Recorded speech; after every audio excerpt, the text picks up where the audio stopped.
Welcome to an interview in history. Imagine a podcast that serves as a bridge across time, connecting listeners to the voices of history's most impactful figures. Each episode is a deep dive into the lives and legacies of these individuals, exploring not just their well-documented achievements, but also uncovering lesser-known facts that shaped their contributions to our world. From scientists who unlocked the mysteries of the universe to activists who fought for social change, each story is a testament to the indelible mark they left on society. This journey through history will not only educate, but also inspire listeners to appreciate the intricate tapestry of human progress. This week on An Interview in History, we're talking with Thomas Jefferson, who was an American founding father and served as the third President of the United States from 1801 to 1809. He was the primary author of the Declaration of Independence.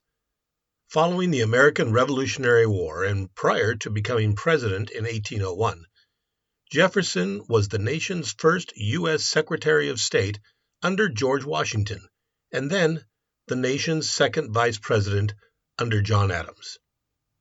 Jefferson was a leading proponent of democracy, republicanism, and natural rights, and he produced formative documents and decisions at the state, national, and international levels. This interview takes place on April 3rd, 1825. Good day, Mr. Jefferson. It's an honor to have you here with us today. The honor is mine. I'm always pleased to discuss my life and the times in which I am living.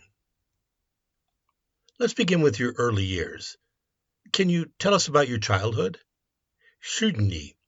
I was born on April 13th, 1743 at Shadwell, my family's plantation in the Virginia colony. I was the third of 10 children. My father, Peter Jefferson, was a surveyor, planter, and self-made man, while my mother, Jane Randolph, came from a well-established family. My childhood was spent exploring the Virginia wilderness, which instilled in me a great love for nature and learning. You mentioned you were one of 10 children. Can you tell us about your siblings? Yes. I had 6 sisters and 3 brothers. My younger sister, Martha, was particularly dear to me. Unfortunately, several of my siblings did not live to adulthood, which was common in those days. The loss of family members at a young age deeply influenced my views on life. Among my brothers, my elder brother, Thomas Jefferson, Jr., died in infancy. My younger brothers, Randolph and Peter Field Jefferson, had different paths. Randolph was a planter like our father, while Peter Field pursued his own ventures. My sisters, Martha, Mary, Elizabeth, Lucy, and Anna, each played important roles within our family. I was especially close to my sister Martha, who was known for her intelligence and strong spirit. Mr. Jefferson, let's talk a bit about your relationship with Martha. And why were you so close? Can you tell us more? Martha and I, who I often called Patsy, were particularly close due to our shared upbringing and the challenges we faced together. After our mother died in 1776, Martha, as one of the oldest living siblings, took on a significant role in the family. I am deeply devoted to my family, and I maintained a strong bond with her, both emotionally and intellectually. Our closeness was also a result of the relatively small number of surviving Jefferson siblings. Many of our brothers and sisters died young. This left us relying on each other for support. Born just a few years apart, we grew up on the family plantation in Virginia. After our mother's passing, I, being the eldest surviving son, took on responsibility for my younger siblings, and Martha leaned on me for emotional and financial support. I value education and encouraged intellectual pursuits among my family. While women in colonial America had limited formal education, I influenced Martha's intellectual development. I'm known for maintaining correspondences with female family members, including my daughter Martha, named after my sister, and my sister Martha was one of the first women with whom I had such intellectual exchanges. Martha married Dabney Carr, a close friend of mine, from my time at the College of William and Mary. The marriage further solidified our bond, as Dabney and I were not just brothers-in-law, but also close companions in our early political careers. Unfortunately, Dabney died young in 1773, leaving Martha a widow with several children. I was already a widower myself, and by 1782 took on an active role in supporting Martha and her family. I even took in some of her children at Monticello. Throughout our lives, Martha and I maintained a deep familial bond.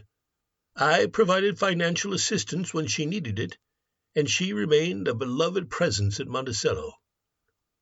Our relationship was marked by mutual respect, loyalty, and shared grief. In a time when family ties were often the most significant relationships a person could have, our close connection was a natural extension of our shared experiences. Thank you for telling us all of that. Now, what about your education? How did that shape you? Education was paramount in my upbringing. I was first tutored at home and later studied under the Reverend James Mowry, who provided me with a strong foundation in Latin, Greek, and classical literature. At the age of 16, I entered the College of William and Mary, where I studied philosophy, mathematics, and law. My thirst for knowledge was insatiable, and I read extensively in multiple disciplines. Your relationships and family life are often discussed. Can you tell us about them? I married Martha Wales Skelton in 1772. We had 6 children, though only 2 survived into adulthood. Martha, whom I also called Patsy, and Mary, known as Polly. My wife Martha and I shared a deep bond, but she passed away in 1782. There have been discussions about my relationship with Sally Hemings, one of my enslaved workers, that suggests I fathered several of her children, though I have never publicly acknowledged this. I see. Now, your political career is remarkable. Can you share some highlights? Certainly. I was a member of the Virginia House of Burgess and later the Continental Congress, where I drafted the Declaration of Independence in 1776. I served as Governor of Virginia, Secretary of State under President Washington, and Vice President under John Adams. In 1800, I was elected the 3rd President of the United States, and I served 2 terms. Then what do you consider your greatest achievements as President? One of my proudest accomplishments was the Louisiana Purchase in 1803, which doubled the size of our young nation. Additionally, I commissioned the Lewis and Clark expedition to explore the new territories. I also sought to maintain peace and protect American trade interests through the Embargo Act, though its effects were controversial. You worked alongside many other founding fathers. Can you tell us about your relationship with them? Indeed, I had close and sometimes complicated relationships with my fellow founders. George Washington was a leader I greatly admired, though we had policy disagreements later in life. John Adams and I had deep friendship that turned into a fierce political rivalry during the 1790s, and we have reconciled in our later years and maintained a rich correspondence. I worked closely with James Madison, who was one of my dearest political allies and a great friend. Alexander Hamilton and I were often at odds. His vision for a strong central government clashed with my belief in states' rights and agrarian democracy.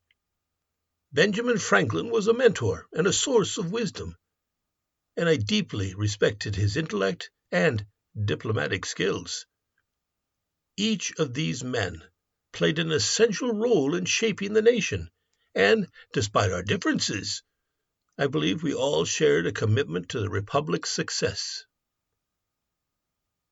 You had some definite opinions about Native Americans. Can you tell me about that? I would be happy to. You see, I refuted the contemporary notion that Indians were inferior and maintained that they were equal in body and mind to people of European descent, although I believed them to be inferior in terms of culture and technology.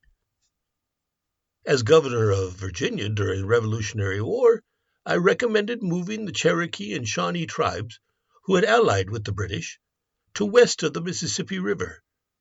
But when I took office as president, I quickly took measures to avert another major conflict, as American and Indian societies were in collision, and the British were inciting Indian tribes from Canada. In Georgia, I stipulated that the state would release its legal claims for lands to its west in exchange for military support in expelling the Cherokee from Georgia. This facilitated my policy of western expansion, to advance compactly as we multiply.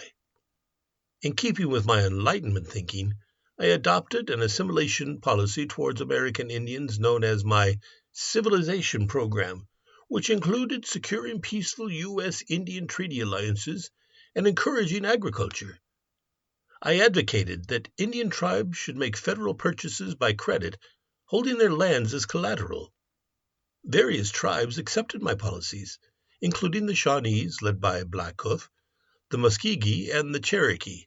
However, some Shawnees, led by Tecumseh, broke off from Blackhoof and opposed my assimilation policies.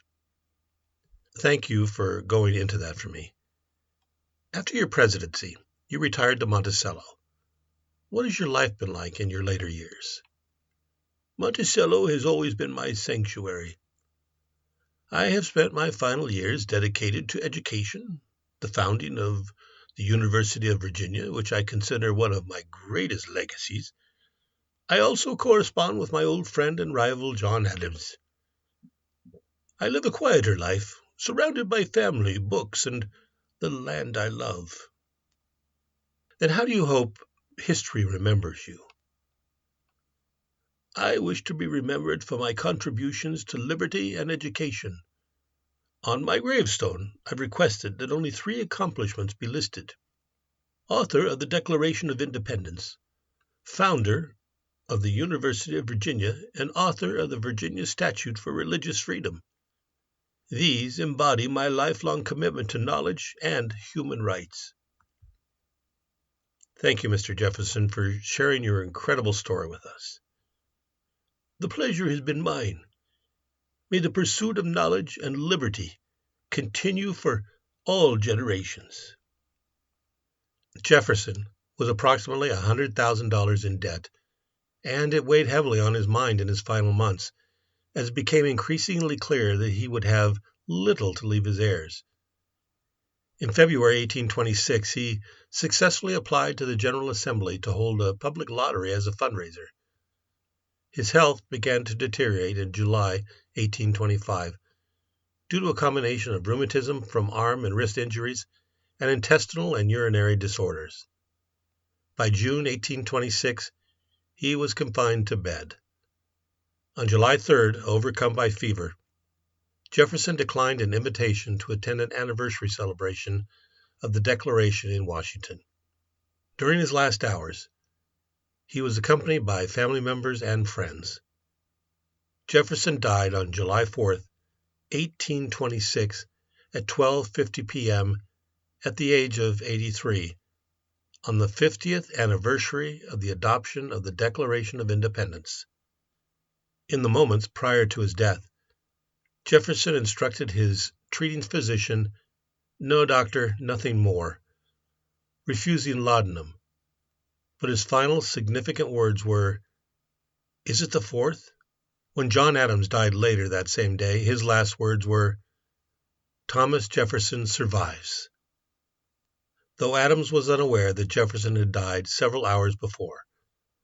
The sitting president was Adams's son, John Quincy Adams, and he called the coincidence of their deaths on the nation's anniversary visible and palpable remarks of the divine favor.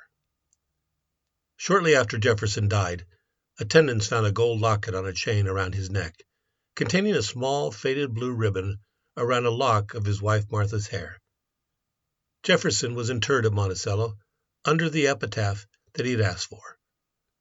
In his advanced years, Jefferson became increasingly concerned if people would understand the principles of the Declaration of Independence and the people responsible for writing it, and he continually defended himself as its author.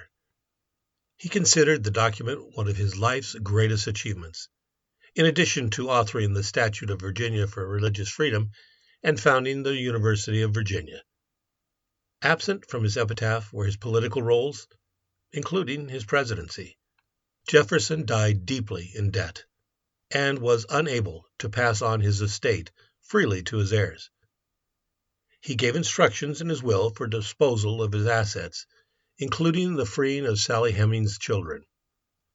But his estate, possessions, and slaves were sold at public auctions starting in 1827. In 1831, Monticello was sold by Martha Jefferson Randolph and the other heirs. And now, another forgotten history. In 1893, Frederick Douglass invited Ida B. Wells to lunch. She noted a place across the street, but indicated they would not receive service there. Mr. Douglass, in his vigorous way, grasped her arm and said, "Come, let's go there." Together they sauntered in, as if it were an everyday occurrence, cocked and primed for the fight if necessary. Douglass grabbed a table and chair for him and Wells. As amazed staff looked on, a standoff ensued with waitstaff, until the proprietor realized it was Frederick Douglass, and warmly welcomed him while sharing stories of a time past when Douglass visited his hometown. When the proprietor finally went to another part of the room, Mr. Douglass turned with a roguish look and said, "Ida, I thought you said they didn't serve us here. It seems we are getting more attention than we want." Frederick Douglass spent his life fighting for justice and equality. He never knew the date of his birth. This is something he struggled with throughout his lifetime. Douglass believed that he was born in the month of February, 1817. In fact, records show that Douglass was born in February of 1818. He chose the 14th of February for his birthday because his mother would call him her Little Valentine. Unfortunately, Douglass never knew much about his parentage. His mother, Harriet, was sold off when Douglass was but a child, and he only met her a few times before she passed away. Though born enslaved in Maryland, he escaped as a young man and became a leading voice in the abolitionist movement. Join us next week when we talk with George Herman Babe Ruth, an American baseball player. Until then, take care.